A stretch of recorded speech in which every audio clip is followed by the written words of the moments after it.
జై శ్రీరామ్. అందరికీ నమస్కారం. వెల్కమ్ టు న్యూస్ అఖండ. నేను మీ కస్తూరి శ్రీధర్. మిత్రులారా, మన భారత దెబ్బకు ఏకంగా అమెరికానే దిగొచ్చింది. సరే, ఏ విషయంలో ఏంటి ఇంతకీ న్యూస్ ఏందనేది మీకు చెప్పే ప్రయత్నం చేస్తా. న్యూస్ మాత్రం సూపర్గా ఉంటుంది, ఓకేనా? నేను నిన్న కూడా చెప్పిన, మనం బలంగా ఉంటే మన దగ్గరికి అందరూ వచ్చారు అని. మనతో కలిసిమెలిసి ఉండడానికి కూడా ఇష్టపడతారు.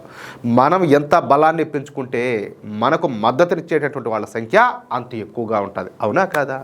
ఇప్పుడు అదే జరుగుతుంది. మొన్నటికి మొన్న రష్యా మనకు Su-57 యుద్ధ విమానాలను అయితే ఆఫర్ చేయడమే కాకుండా వాటి సోర్స్ కోడ్ను కూడా, అదేవిధంగా టెక్నాలజీలను కూడా మనకు బదలాయిస్తామని చెప్పేసి తెలియజేసిందనమాట. అంతేకాకుండా కొత్తగా మన దేశానికి రష్యా సూపర్ బాంబర్లు అయినటువంటి Tu-160లను కూడా అందిస్తామని చెప్పేసి రష్యా మనకు బంపర్ ఆఫర్ ఇచ్చింది. రష్యా విషయం తీసి పక్కన పెడితే, మొన్నటిదాకా మనల్ని వ్యతిరేకిస్తూ చైనా సంకలనాయకటువంటి జర్మనీ సడన్గా ఉన్నట్టుండి మనకు అతిపెద్ద ఆఫర్ని అయితే ప్రకటించింది. ప్రపంచంలోనే అత్యుత్తమమైనటువంటి షార్ట్ రేంజ్ ఎయిర్ డిఫెన్స్ సిస్టమ్స్ను మనకు అందించడానికి జర్మనీ కూడా ముందుకొచ్చింది. అంతేకాకుండా మన భారత్తో కలిసి మరిన్ని డిఫెన్స్ అగ్రిమెంట్లు చేసుకుంటామని చెప్పేసి తెలియజేసింది అనమాట.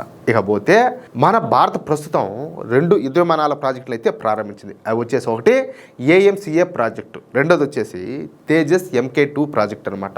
ఈ 2 ప్రాజెక్టులకు మన భారత ప్రభుత్వం దాదాపుగా 86,000 కోట్ల రూపాయలు ఖర్చు పెడతాను. అయితే ఈ యుద్ధ విమానాల ఇంజన్లు తయారు చేయడానికి మేమంటే మేము అని చెప్పేసి ఫ్రాన్స్కు చెందినటువంటి సఫ్రాన్ సంస్థ, అదేవిధంగా బ్రిటన్కు చెందినటువంటి రోల్స్ రాయిస్ సంస్థలు పోటీ పడుతున్నాయి. దీనికోసం ఈ అత్యున్నతమైనటువంటి ఈ 2 సంస్థలు కూడా భారత్లో పెద్ద ఎత్తున లాబింగ్ చేస్తున్నాయి. ఇక ఇప్పుడు అమెరికా వంతు అయితే వచ్చింది. అన్ని అగ్రదేశాలు కూడా భారత్ కోసం పోటీ పడతా ఉంటే మేమైతే మాత్రం ఎందుకు సైలెంట్గా ఉండాలని చెప్పేసి అమెరికా భావించింది. అందుకే అమెరికా ఒక సంచలనమైనటువంటి నిర్ణయం తీసుకునేది. అదే TRFను తీవ్రవాద సంస్థగా గుర్తించడం అనమాట. ఇంకా మీకు క్లియర్గా అర్థమయ్యేటట్టు చెప్తా. బహుశా TRF అంటే ఎక్కువ మందికి అర్థం కాకపోవచ్చు. ఇక TRF అంటే ఏంటో తెలిసిన, ద రెసిస్టెంట్ ఫ్రంట్ అనమాట. ఇదొక తీవ్రవాద సంస్థ. ద రెసిస్టెంట్ ఫ్రంట్ అనే ఈ తీవ్రవాద సంస్థే మొన్న మన కాశ్మీర్లోని పెహల్గాంలో తీవ్రవాద దాడిని అయితే జరిపింది. ఈ దాడుల్లో 26 మంది అమాయక హిందువులంతా కూడా చనిపోయిన సంగతి మీకు కూడా తెలిసిందే. దీంతో ఇప్పుడు అమెరికా ఏం చేసిందంటే ఈ ద రెసిస్టెంట్ ఫ్రంట్ సంస్థను తీవ్రవాద సంస్థగా గుర్తిస్తా ఒక చారిత్రాత్మకమైనటువంటి ఒక అద్భుతమైన ఒక నిర్ణయం అయితే తీసుకునేది. ఈ సందర్భంగా అమెరికా విదేశాంగ శాఖ మంత్రి మార్కో రూబియో మాట్లాడుతా, మాకు భారతదేశం మిత్రదేశం, అంతేకాదు భారత్ మాకు నమ్మకమైనటువంటి మిత్రదేశం, అర్థమవుతుందా? మా మిత్రదేశాన్ని కాపాడుకోవాల్సినటువంటి అవసరం మా మీద ఉండాలి. అందుకే ద రెసిస్టెంట్ ఫ్రంట్ సంస్థను తీవ్రవాద సంస్థగా గుర్తిస్తున్నామని చెప్పేసి తేల్చిపారేశాడు. చూడండి, ఇక ద రెసిస్టెంట్ ఫ్రంట్ను మాతో పాటు మా మిత్ర దేశాలన్నీ కూడా తీవ్రవాద సంస్థగానే గుర్తిస్తాయి.